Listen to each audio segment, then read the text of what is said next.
evening, ladies and gentlemen. Welcome to another edition of Media Watch. Which I'm just going to say the background there is the leftover from the show that I used to do, Medical Hope, but I always like that music and it's an animation. At any rate, Rob and I will talk about some media stuff, and it'll be a little different this time around. We're going to talk about some things that are a little bit, I should say, far out. And when I say far out, I mean far out. A couple of things that we talked about. It's been about a month now since I did the show last time. At any rate, Rob's going to be kind of in charge of the show. He has the topics lined up here and so on. And I'm going to let him go ahead. And he's going to start it with a little, how would I say, a memory of a gentleman that has now passed away. Rob. Sure. I wanted to, all right, let us look at this gentleman in his earlier days and as he was just a few years ago.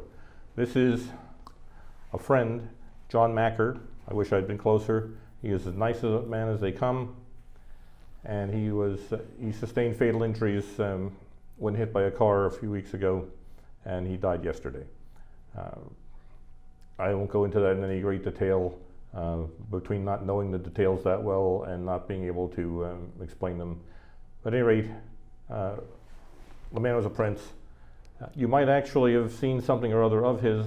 He was the discoverer of Vanna White and the producer for quite a while of Wheel of Fortune. He worked with Merv Griffin. He had other game shows, and he also had a show about 10 years ago here on TVSB. It was called The American Riviera. And in fact, I was crew on that show a few times. Anyway, how did you meet him? I met him probably 15 or more years ago in Montecito. He was drinking at Piatti. Yeah. And as I was at the time, because it was a nice place to socialize. Mm-hmm. And he was, as I said, he was interesting, witty, pleasant. He had great stories to tell that were true. Really nice guy. So I met him too. I knew him at least. Those of us who knew him were all poor for his passing. Yeah. At any rate, that's what I have to say about John. And as Bob was hinting. Okay, not to change the subject too far out, but go ahead. Now we have to segue into, we were going to talk, among other things, about something that's come online recently, and that is the James Webb Space Telescope. And by the way, there was some controversy about the James Webb Space Telescope, and that he was very big in the astronomy and space business quite a while ago. And I have no reason to doubt this. He may have said or done some sexist things. And so in the last few years, some people said, we don't want his name on the space telescope. Yeah. He's racist or something, right? I believe this was supposed to be sexist. That came later. At any rate, he wasn't racist, by the way. Yeah, I'm a big believer in recognizing people for their flaws and their virtues. And especially if you look at people who were operating at a time when the whole culture was pretty racist. Yeah. And you say, oh, so-and-so said this word or that, or so-and-so didn't. Why, he thought the women were secretaries. And of course he would have looked around his office and said, they are. Now, in our way of seeing things, that the opportunities would not have been right, and he might have been overlooking people who should have been promoted. Be that as it may, I'm okay with it being the James Webb Telescope. And I will not be consulted in case it's renamed. So I'm not going to get too wound up in it. Yeah. Here we see, if you take a look at the big screen that's between Bob and me, this is actually the James Webb Space Telescope as it was assembled in the clean room. And you can see these people with their clean suits on. That gives you a feeling of how big it is. What most of the James Webb Telescope is about is infrared. In other words, heat. It sees infrared light, which reveals heat. And one of the things that you need when you want to do telescopes and astronomy for fine distinctions in the infrared is your cameras, your chips have to be very, very, very cold. Mm-hmm. And of course, when you stick something up in space, and they didn't want it to be going into the Earth's shadow all the time, so they moved it out 1,000,000 miles to a place where it can always be out of the Earth's shadow. That means it's in the sun all the time. And the sun, well, they also, if they'd been going in and out of the shadow, we would have been exposed to the sun, not exposed to the sun. We would have had actual heat shock every orbit, which is like every 2 hours. So they put it someplace where that wouldn't happen, and I'll show you in a moment what kind of heat shield it has. This is, this picture I'm going to show now is of the telescope out on a lawn. So this is a crowd of people. We want you to be able to see how big it is compared to people. Now you'll see also there are 5 layers of heat shield here. And the reason for that is this is like a shadow. Yeah. That part points toward the sun, and the one that's exposed directly to the sunlight will be at something like 480 degrees. But each of these is a heat shield, and it's getting a chance to cool off in it. On the other side, we're down around minus 270 or so. Yeah. Stop just for a minute though, because this was not launched into space like it sits right now. Like it's sitting there in the lawn here and so on. This came up, and you'll have a capsule showing that basically at some point. I will pretty soon. And it kind of unwound itself, or folded out basically, when it got there into this shape. That's right. It goes up. It's amazing all by itself. It goes up, launched like this. The things that you see popping away, those are, they call that a fairing. It just, like the fairing on your motorcycle, is to keep the wind off things you don't want the wind on. In this case, when you're launching it up to 17,000 miles an hour through the atmosphere, you really don't want the wind on it. So this is a nice delicate machine, and once it's up past 60 or 70 miles, there's barely any air. Now that's all the less, now that it's about 1,000,000 miles off. But you can see that what we have after the fairing pops off is the parts of the mirror that look gold. We have the heat shield is tucked in here, folded away, and the solar parts for power. And that eventually, oh, by the way, I had a little bit of, I had to include a good joke, and that was, okay. You were going to say, here we are, we want to show the cartoon because we're automatically unfolding, and we've got the mirror out, we got the mirror calibrated, powering up the camera, and now we're going to see our first image. And we go down the screen as we come up, everything's ready, and what do we see? But we see the inside of the lens cap. Backwards you see remove before flight. Yeah. Didn't remove that before flight. Forgot to do it. Anyway, that didn't happen. A little comedy there. But it was certainly worth a cartoon. So here's the actual first picture that it was taking. These galaxies are at a remove of at least 10 billion light years. And there's something really spectacular here going on. And I'm going to point it out that you see some smears, we would call these arcs, that look like little parts of a circle, little part of a circle. Anyway, yeah, those are predicted by Einstein.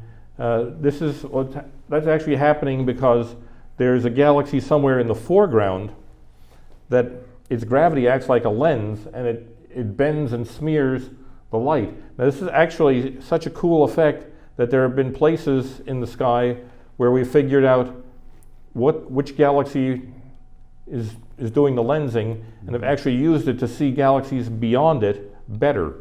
But usually when you encounter a look like this, it's just a smear. And this is not something you can point, you just have to get lucky. If you find one, you may realize that you're seeing an amplified image from something still farther away. Anyway, it's because of the distance of this stuff, and because you can actually see the Einstein gravitational lensing, it's pretty cool. And this was very exciting to the astronomers when they got their first look at it. Now, wow, what is this? This is a nebula that results from a star that's mostly exploded. Okay, and stop a minute. This is another photograph, or is this a blow up of the one we just this, saw? this is a different photograph. Okay. And in fact, one of the reason that it's split like this, what we're showing is, we're showing this nebula in two different spectra. What is a nebula? Nebula, it comes from an old Latin word that means cloud, and even now we say nebulous to say that something is cloudy. Mm-hmm. And it's actually, nebula were something that was really big and interesting over 100 years ago when people using telescopes started to say, you know, these aren't all points, because they were saying, you know, the stars are all points. They look like little, and then you start saying, yeah, this one isn't a point, this is a smear. And then you say, oh, look at this, here's the Great Nebula in Orion, and it's a smear. Here's the Great Nebula in Andromeda, and it's kind of a disc-like smear. And so the next thing we did was, there is an entire catalog of nebula. Yeah. In fact, I think there's 3 different catalogs. One is something like NCG, perhaps, and the other is the M's for the Messnier. One of my favorite galaxies is called M51. So is this one object with like, Yes, like an Earth or something like that? Is it one This thing is- like, or is this this- a whole bunch of planets? A whole bunch of suns or Well, something? no, a there- galaxy. It's not. What this Okay. is the remnant of a very big star that exploded. Okay. So the bright dot in there is probably something left of it. You know, there's a small, bright, much smaller bright star that's very dense inside, but the shells of gas, when it blew up, we had, you know, maybe 30 or 40 solar masses. You know, there's something that weighs 30 or 40 times what the sun does. All of that matter blown out into space at a very high speed. And actually, with stuff like this, if you look at it for a long time, like astronomers have been taking pictures of some nebula for a long time that are like this, and you can actually compare them across the decades, and you can see that they're getting bigger. There was an explosion, and the shock wave is still blowing out. In fact, some of the brightness is the fact that you have very hot, very energetic gas plowing into gas that's not moving in the interstellar medium. No such thing as not moving, but anyway, it's moving a lot slower, Yeah. and you wind up with shiny stuff like this. Why do they look different? That- They that's just what are I- different. That's what. No, this is the same thing. But what I was saying about it is that these shots are taken in different spectra. okay. So one of them is taken in infrared, and one of them is taken, and they've added false color, and one of them is taken in the visual spectrum. Now this is with this new telescope Yes. that they Yes. have up there. These are from Wow. that's why these are here. This So is, again, these are pretty far away. yeah. This is from the James Webb Telescope. Of course, you can. Yeah. Now this is 2 shots of. This is a cluster of several galaxies, and this is the same This one here? cluster. Yeah, and I believe that this one is in the visual range that you and I could see, and this one Yeah. is in infrared. So these are the heat signatures of that stuff. So it gives you different ways of seeing, and so you can say, oh, okay, this is the stuff that's thousands of degrees hot or hotter that makes bright light, and this is the gas that envelops it, and this gas is warm. But it gives you an idea that, you know, they're coexistent, they're together. So you can say, oh, there's a bunch of stars here, and the stars are wrapped up in all of this gas. I wonder if it's a coincidence. It's never a coincidence. So basically, these two are the same thing, Yes. except this is a, That's in the visual Okay. light spectrum. and then this over here That's- is that's heat. infrared. Yeah, that's the infrared. That's Yeah. the heat. Why do they look so different? I mean, even these are sort of different, Because you're you know. seeing Oh, different- actually, I didn't really see this one up here. Yeah. Okay. Yeah. I It's, guess be- I it's get it because now. you're seeing different things. Yeah. That they're associated. They're together. They're in the same place. But one of them you're seeing primarily the light. You know, the one that's closer to you. We're seeing primarily the light of the stars. What is this light right here? Oh, that's the light of studio. Never mind.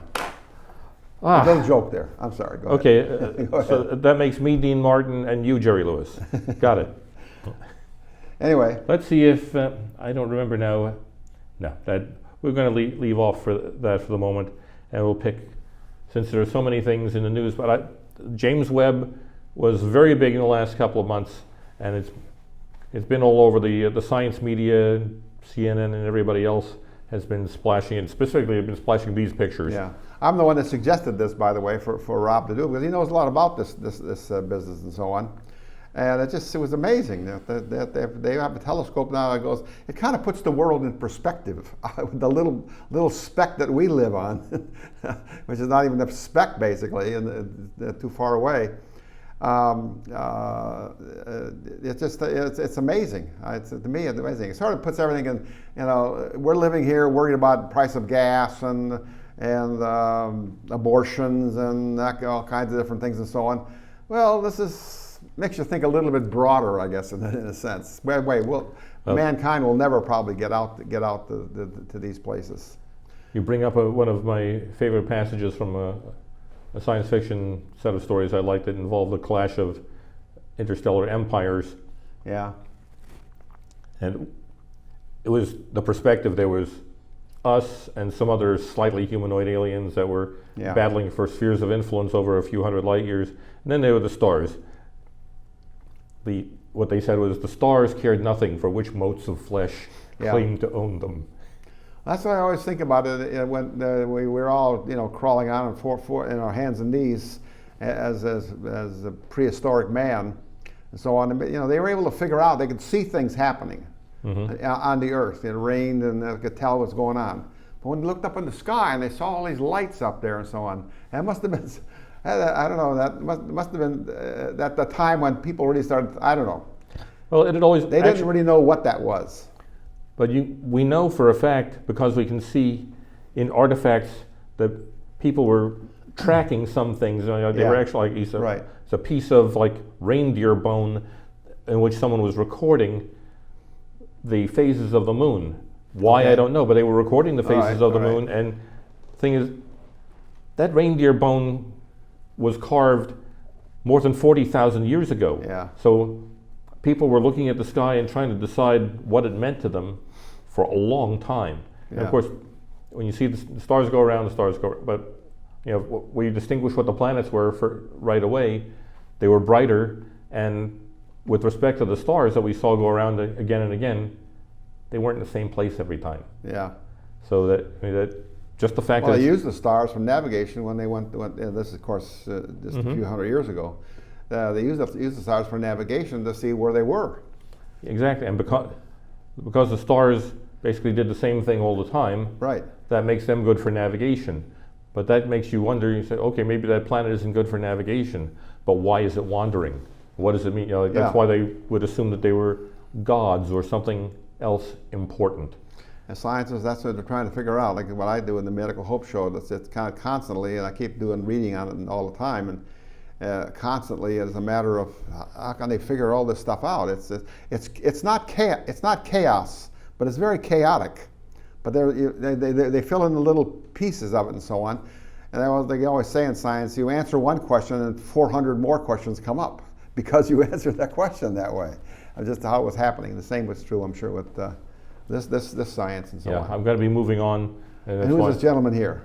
It's not a gentleman. This is. It's not a gentleman. This is the guy. Oh, as far as I know, it's male. But okay. This is the person who shot something like 19 or 21 people at a 4th of July parade in Highland Park by Chicago. Right. And I've been to Highland Park in Chicago years ago. Go ahead. And so of course, let's begin with something that somebody will someday say I didn't do.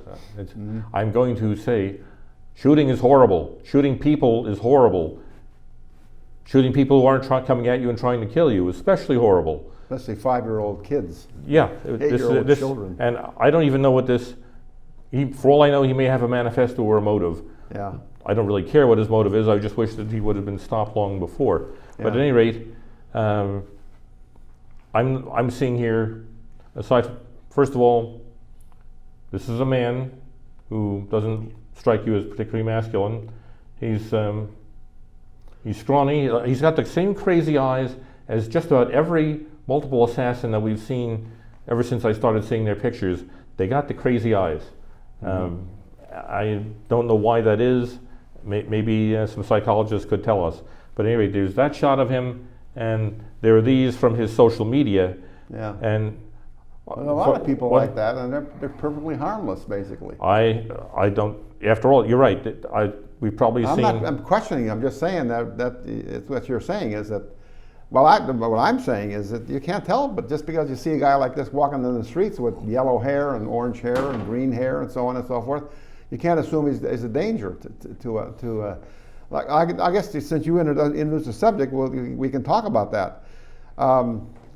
Should they ban all guns? Now, this kid should not have had a gun, and of course, he had some kind of history, I think, and that. But obviously, he was able to get some guns when he turned 18 years old, and that's what happened. I think it's better than that. I think his dad bought him some. There you go. There you go. Is the dad culpable? I would have to say that the dad was, at the very least, guilty of some of the most horrible parenting I ever saw. Here's the reason. That's true, yeah. Okay, hear me out on this. Nice. What he did, a few years before, this guy threatened his family. He told his family he wanted to kill them all. I don't know how serious they took him, but let's mention this. They called the police. They had the police come and talk to him. Yeah. At the time, he didn't have a bunch of guns. He had knives, but he was talking about killing them all. Yeah. And he had his nice big collection of knives. I think a bunch of it was confiscated. So, fast forward a couple of years, his father has bought him some guns. Yeah. So, I don't know what to make of it. His father, I did not know that. Yeah, I like to think that, I'm thrilled that I'm not his father, but I like to think that I would not have bought him those guns. Yeah. That it might have struck me, let me use the expression, ill-advised.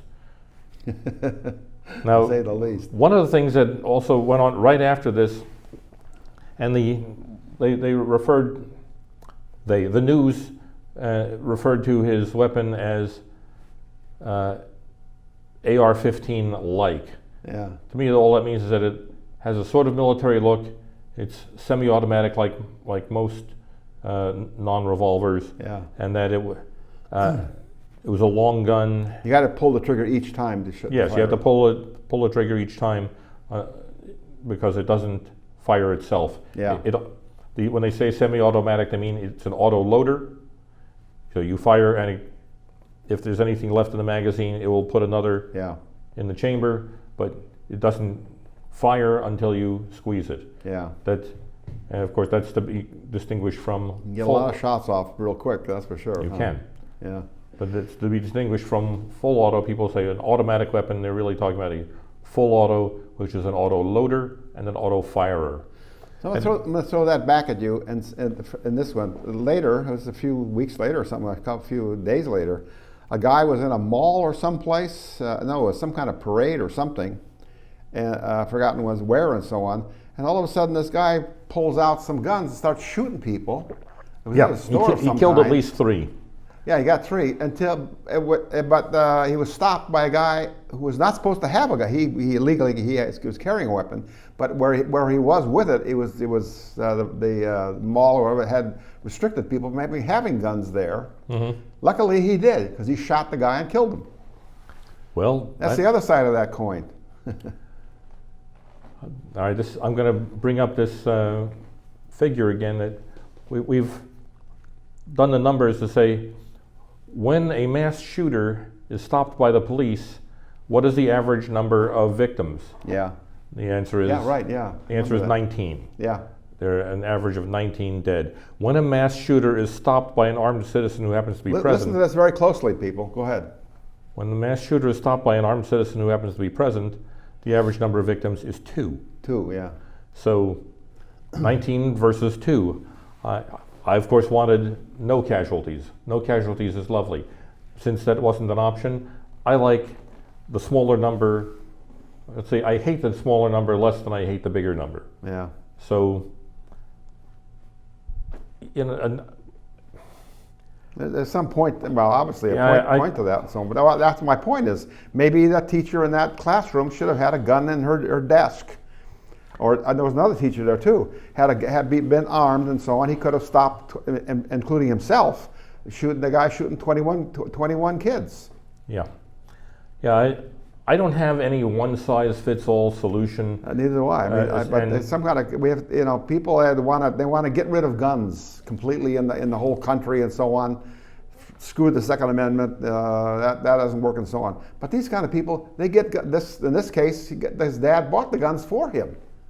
I mean, that you ain't going to get rid of the guns. The bad guys are still going to get guns. So I'm going to say a little something about the Second Amendment, aside from the fact that it's there for a good reason.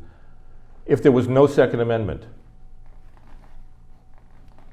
everyone's right to protect themselves, your right to self-defense is unchanged. The right to self-defense was not created by the Second Amendment. It was not created by the Constitution. Right. That's true. You could ban self-defense, and your right to self-defense does not change.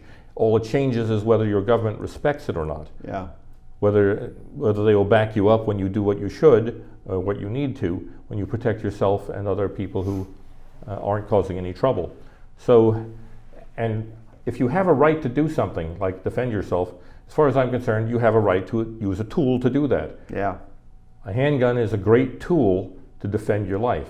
Mm-hmm. So I think that with all this noise about the Second Amendment, if they repeal it, I don't know whether I'll have a gun with me or I won't, but I can tell you that I will have a right to. Yeah.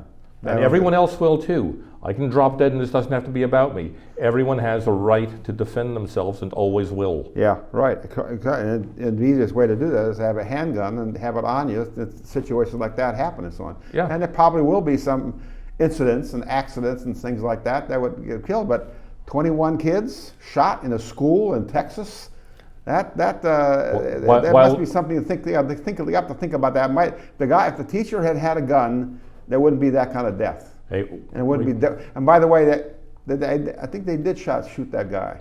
And then of course the media. Let me finish. The media, of course, they're all concentrating on why the police didn't go in quick and all that stuff and so on. They're second guessing these poor cops who are standing outside, and they had This guy had 21 kids, and he didn't know he was shooting all those. I don't know what he did. What if he knew it or not? The cops knew it or not. But that's what the press is. They're all over who to blame for this. And they're blaming these poor cops that were. That's what they were there to do, and they did do it. Finally, what? Wasn't even a cop who shot him. It was some border patrol folks, since they live very near the border. Yeah. There were border patrol folks who also came over, and one of them actually did the shooting. Who was armed? He was, of course, yes, he was armed. He carried a gun because he had a legal right to do it, and luckily he did. Yeah. So I don't know what the investigation is going to show when it's done. I suspect that the cops did a horrible job. Now, they have various kinds of training. Sometimes the doctrine says, for instance, they say if you have an active shooter, you storm and smash your way in and stop it. If they decide that it's instead a barricade and hostage situation, they don't storm, they try to reduce. And I can't really second guess that, and I haven't seen any thorough analysis and data on it. Yeah. So I'm going to wait for that. It looks horrible to me. I mean, it looks like it was handled very, very poorly. But they're not blaming him. Yeah, don't smack the screen. So, and well, one thing, since you're considering where you were smacking at, this guy has two-tone hair and face and neck tattoos, and the press was immediately trying to say that he was some kind of right-winger. What is that thing under his eye? What is that? That is a face tattoo. Well, what is that? It looks like a bar with four things on it. And so Maybe that's how many people I want to kill, or something like that. I don't know. I'm not a tattoo interpreter, but I just want to say that of the right wingers and conservatives that I've met, and I don't know, you may have met more, maybe I've met more. Not one of them had a face tattoo. Yeah.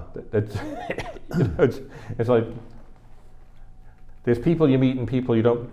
I'm told that there are neo-Nazis around, and I believe that that's true, that there are, and yet I am one of the easiest people in the world to talk to, and really strange people talk to me.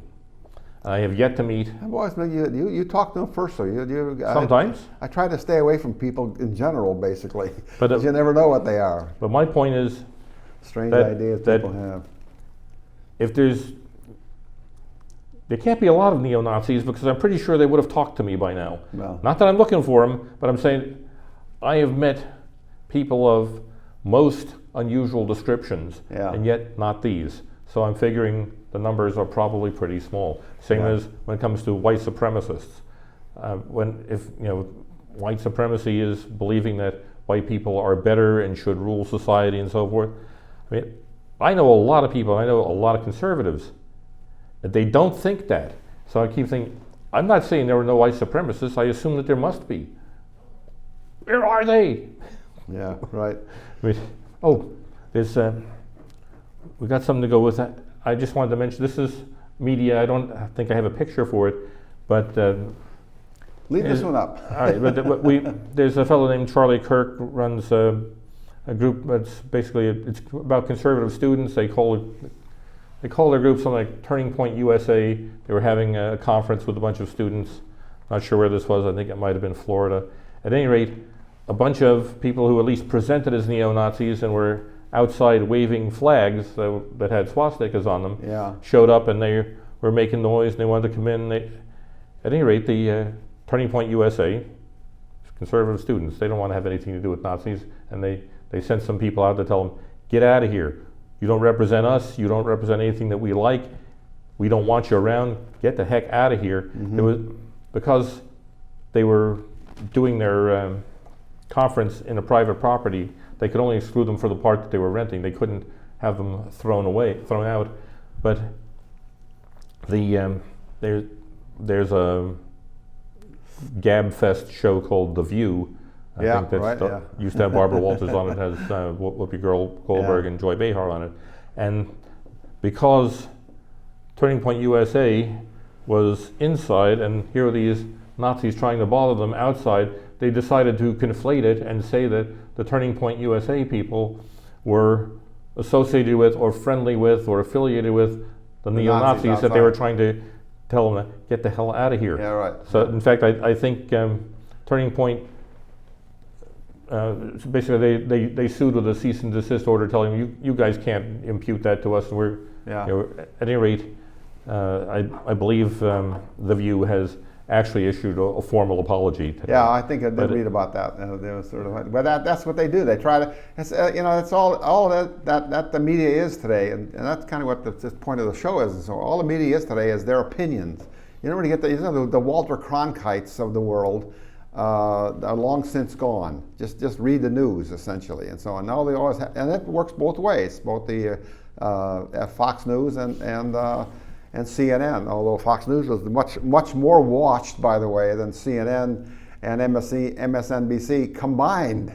MSNBC is just about out of business, as a matter of fact. Although Bill Gates will keep them afloat for a long time. I'm sure he will. I'm going to bring up something that that you asked me for, but first I ran across something today that I just wanted to mention. Okay. This was it's sort of like the opposite of experts. It's like somebody is famous, so he's asked an opinion and runs his mouth. I don't Yeah. even know who. I guess where are the Colts? Is that Indianapolis Colts?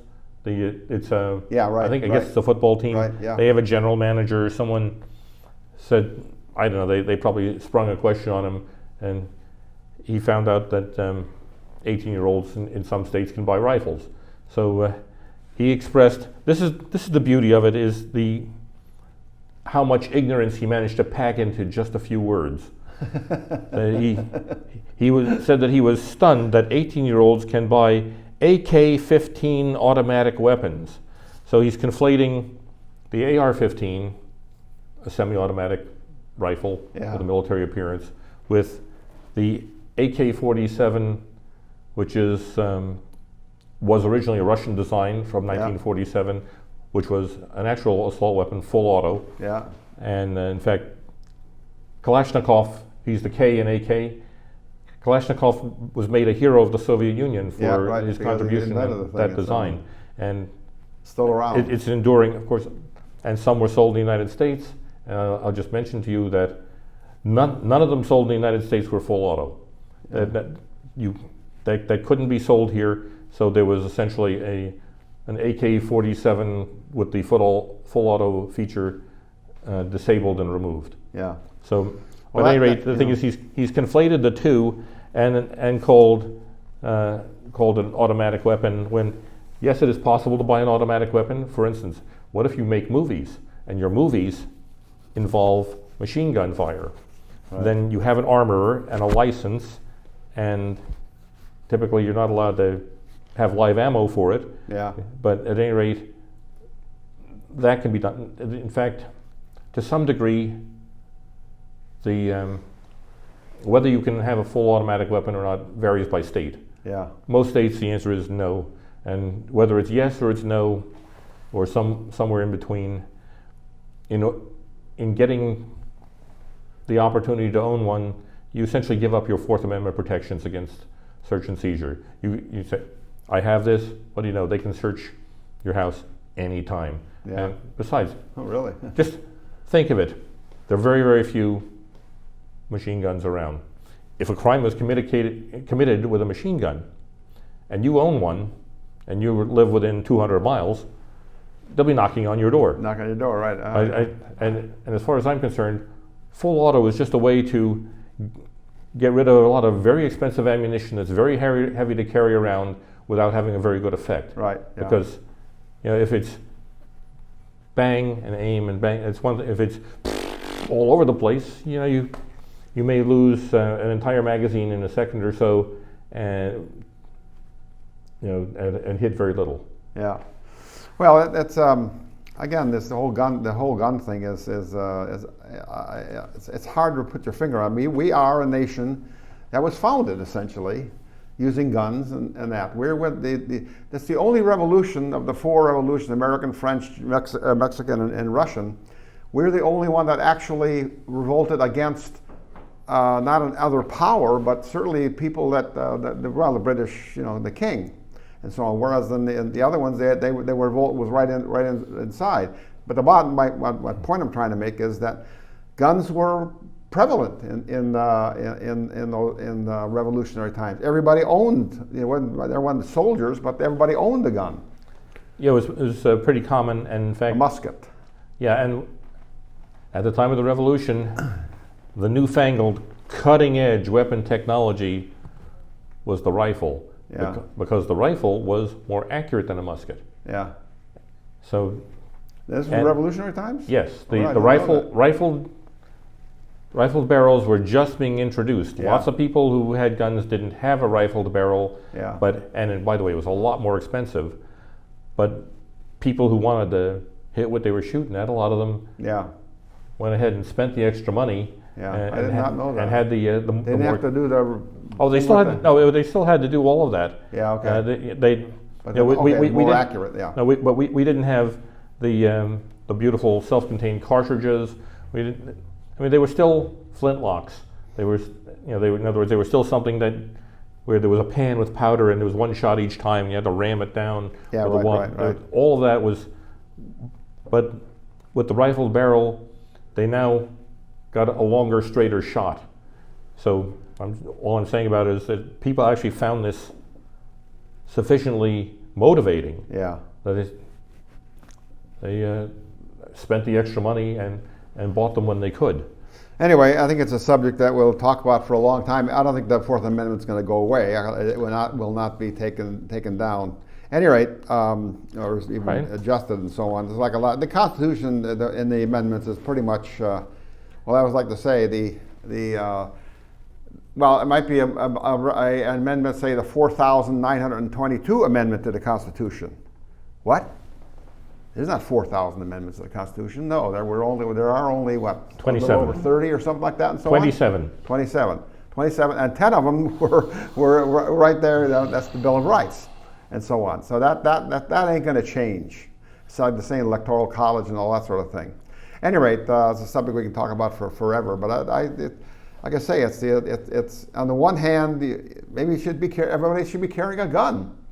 I remember, I don't get into another subject. I know there's some town in Georgia where we're required by law to actually own a gun in the town, and they don't have a crime wave there at all, and so on. Okay, Bob. Here's something that you asked me for. Okay.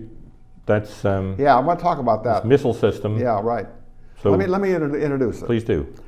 it got to me, but here are all these missiles landing in the Ukraine, blowing up buildings. I don't think they're the fighting, on the streets and so on and so on. That's part of it and so on. But what Russia's really doing is blowing up the whole country with these missiles.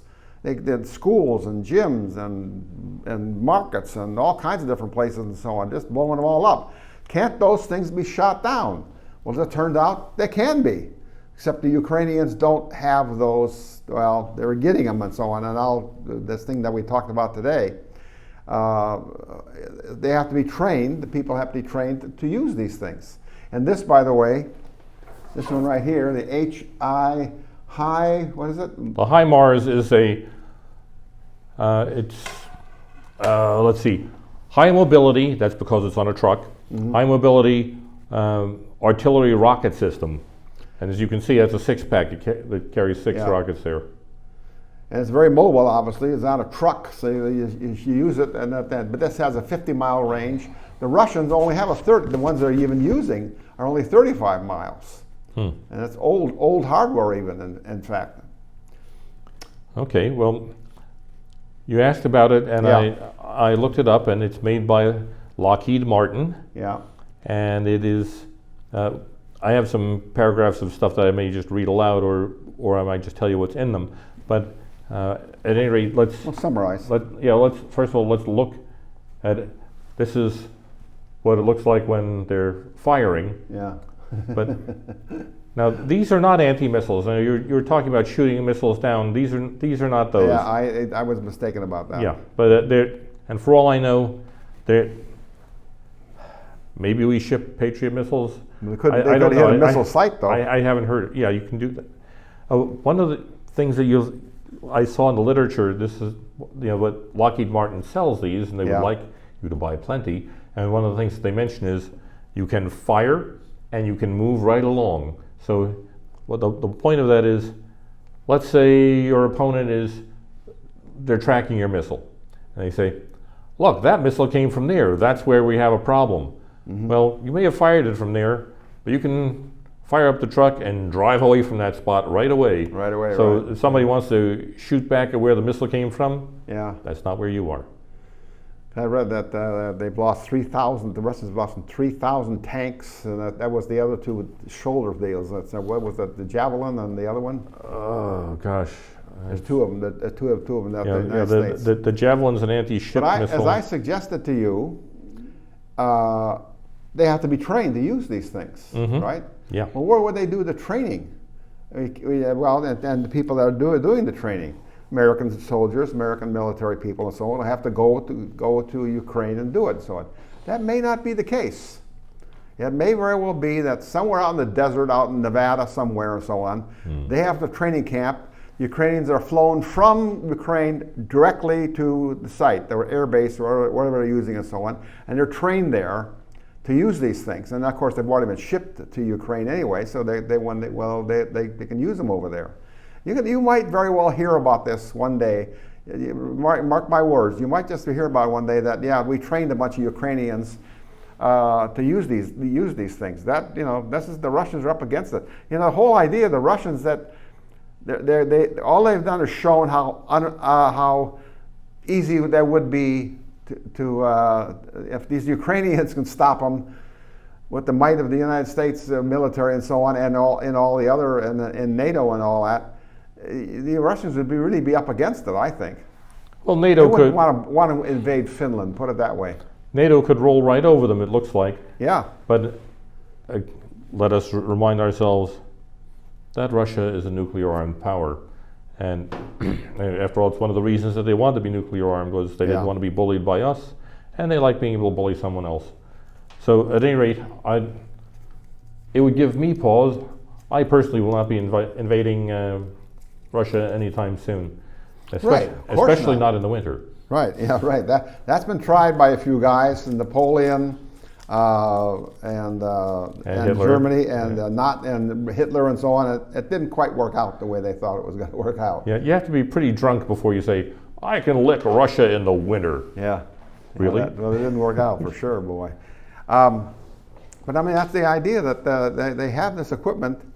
And I know that you try to launch a missile against Israel, and they have the Iron Curtain covering the country. And when Saddam Hussein, whatever his name was, he started launching those missiles and so on. They shot him out of the air. Iron Dome.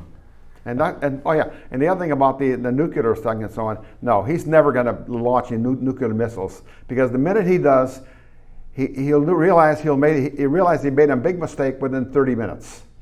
Yeah, well, He'll be living in a cave. If he survives, he'll be living in a cave, and the whole country will be living in a cave for hundreds of years.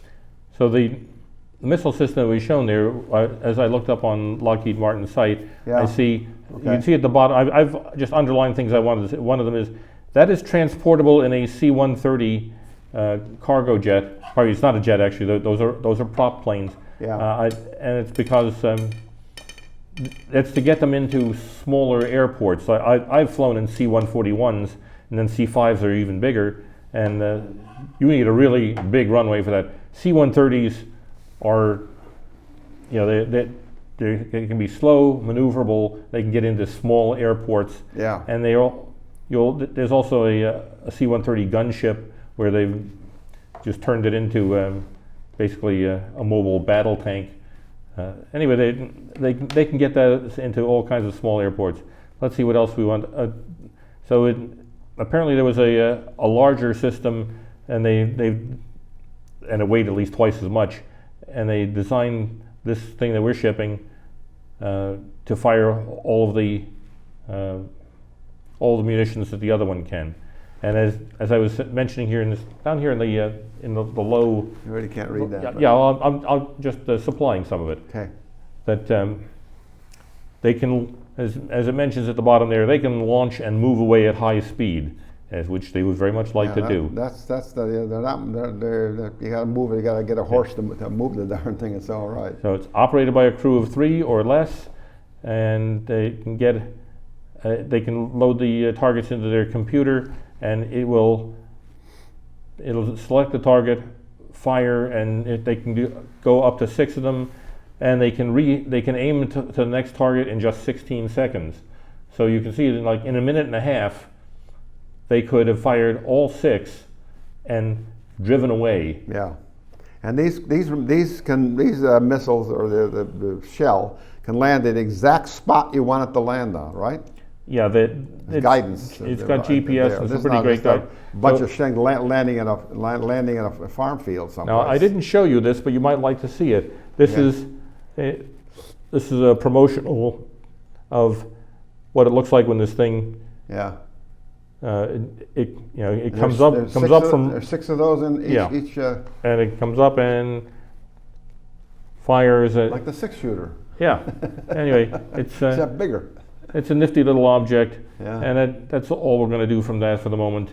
But Okay. Well, we only got 10 minutes left here. well, let's see. And 10 minutes left and so on. 10 minutes. Why? We've been kind of off the chart here on different things and so on as far as media is concerned. There's so many things going on at the same time. Inflation. What is inflation? All right. I'll give you a definition. Inflation Now is you give me a definition. Inflation is an increase in the money supply, and so I mean, if there were, let's say $10 trillion in existence, and we printed another 10 trillion, then the money supply would be twice as big as it used to be. Mm-hmm. And if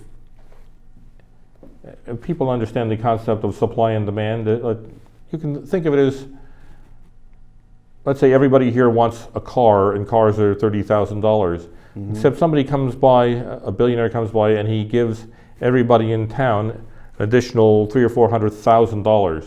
Now you'd all like to go out and get that car of your dreams, except we haven't built any new cars. We've just printed some new paper. Yeah. So as everybody shows up, and they all got a ton of paper in their pockets, what is the dealership going to do? They're not going to get more cars. They can't. So the prices have to go up. That's exactly. And how is exactly what's happened with the car business. and how is a price determined? Well, you know that your price is too high when people won't pay it. But if they're all loaded with cash and they just want that thing, well, then they do pay it. So that's why the price goes up. It's just like when you're trying to be hired and you're selling your labor. Yeah. Well, if you ask more than they're willing to pay, they don't hire you, right? So, and yet if you come along and you're going to do something highly technical, difficult, and painful, and you ask for $25 an hour and say, you got it, you start to think, maybe I should ask for more. This is... Yeah, right. And that's, I think I told you the other day, inflation is, in many cases, it's just people that have, a lot of things are more expensive, of course, but they're raising the prices because they can. During World War II, you know, they had the price controls all over the country, but so on, because that's a time when people actually did have money because because of the war. But they weren't making cars I don't think for the whole time of the Yeah. do it. That's right. In fact, we had tanks and jeeps and all kinds of things are being made. Now, I did want to touch... Liz Cheney, here she is. Yeah, here's Liz Cheney. She's the Republican, if you excuse the expression, supposedly the Republican face of the January 6th committee. And she's a token representative. There's two of them on the committee. Yeah, the other is a guy from Illinois. Kinzinger. Yeah. So at any rate, here first of all, they're talking about possibly subpoenaing Judge Clarence Thomas's wife, Ginny, because they didn't like some text she sent, and they want to basically put her in the hot seat for them to say nasty things. You know, it's the kind of thing where you say 15 nasty things, and then you finally say, "Isn't that right, Mrs. Thomas?" Yeah. And it wasn't about asking because she was going to say no. Yeah. It was about the 15 nasty things that you got to say. It's especially since there's no cross-examination in this, and the Republicans, because they're the two tame Republicans who were basically going along with everything the Democrats are doing, they're not going to ask any uncomfortable questions or say, you know, I don't think that's what you should be doing. But well, they weren't for sure. That's not. Yeah, they're trying to get Clarence Thomas to resign from the Supreme Court because of this. Yeah, and of course he hasn't done anything. Yeah, he hadn't done nothing. We got three. I got three on Liz because she is, as she likes to put it, Liz Cheney has not ruled out a run for president in 2024. Yeah. I'm going to rule it out for her. Here's my thinking. Liz Cheney is a Republican. She will never get the Republican nomination. Yeah. If since she's been working with the Democrats so closely, she might want to run as a Democrat. I'll tell you one thing: when Democrats want to vote for a Democrat, they vote for a Democrat. Right. Exactly. Not a fake Democrat. Right. Exactly. So, well, in her case, in Wyoming, she is the representative. She's about to lose her seat. So she's going to lose. She's almost for sure is going to lose. She, by the way, is the daughter of yes, Don of Cheney. Dick Cheney. Yeah. In fact, you can see that except for the wig, she looks exactly like Dick Cheney. In fact, she might be Dick Cheney in a wig. Yeah. Okay, that's Dick Cheney. Yeah, that might be a little too harsh, but there's sometimes you can see family resemblance in people's faces. Yeah. And there's definitely at least a family resemblance. On her, well, that's the female version. Yeah, and it's sort of strange. Well, she just doesn't like Donald Trump. That's really what. But her voting record has been very Republican in the House, and she's part of the Republican Party for most of those things and so on. But boy, she's just gone after Donald Trump something fierce, and now she's paying the price because Donald Trump took Wyoming by a very big majority in both 2016 and 2020. Well, I'm just trying She's getting to out of a job, and then she's going to run for president. I'm trying, and like I said, on whose ticket? Exactly right. But I've tried to imagine this and said to myself, suppose I am a Republican and principled, and I happen to think that Trump was bad for the party or bad for the country. Yeah. But I know that a huge swath of other Republicans are fans of his. Well, I would like to think I'd pick some kind of diplomatic route where I'd say, look, I'd like to criticize the things that I think were bad and praise the things that we all agree were better. Yeah. But as far as she's concerned, if Trump said good morning to her, she'd probably try to find out that it wasn't a good morning someplace for somebody, and that he should be prosecuted for lying. Mm-hmm. At any rate, the hostility is terrific. And yes, here's Breitbart, who Yeah, I Yeah, think she's they're reacting once with this is over. But then they're trying to they're gonna do this January 6th thing again in September or something like that. Because, absolutely. Again, I mean, anybody that was a citizen of if you lived in Washington D.C., you're going to get subpoenaed.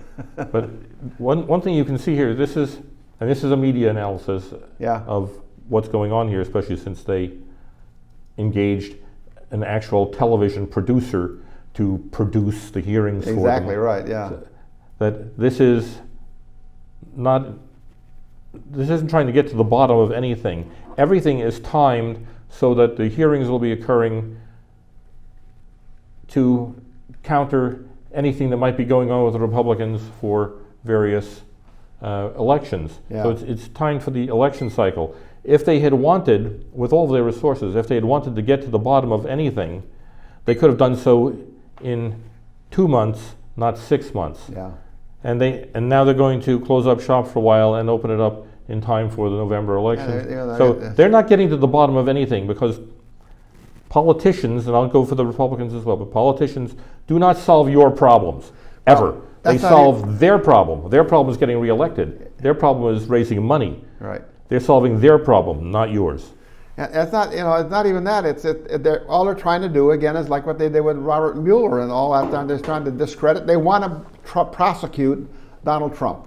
It's going to this court. The Attorney General of the United States is now contemplating, for treason or something like that for Donald Trump. They don't care about the other people. They just after Donald Trump, and they've been like that since they came down in the elevator in the hotel.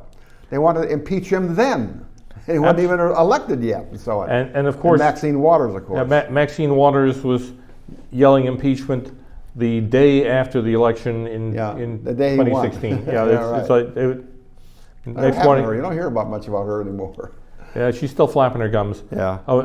As long as since we're touching on something where that we were terribly aghast that the sacredness of our elections might not be respected. Yeah. In 2016, Democrats were screaming. They were lobbying, trying to get electors to not vote for Trump. Yeah, they were doing the same thing, right? Even though Trump had been elected in their states. Right. So insurrection again. Woo! Like I always say, the only insurrection that really counts it's called an election, and that's what's going to happen in November. And I'm predicting it's going to be a bloodbath for the Democrats. They will take over the House with room to spare. Anyway, thank you very much for watching, and we'll be back. Thank you very much. Sorry, let me interrupt you there. That's fine.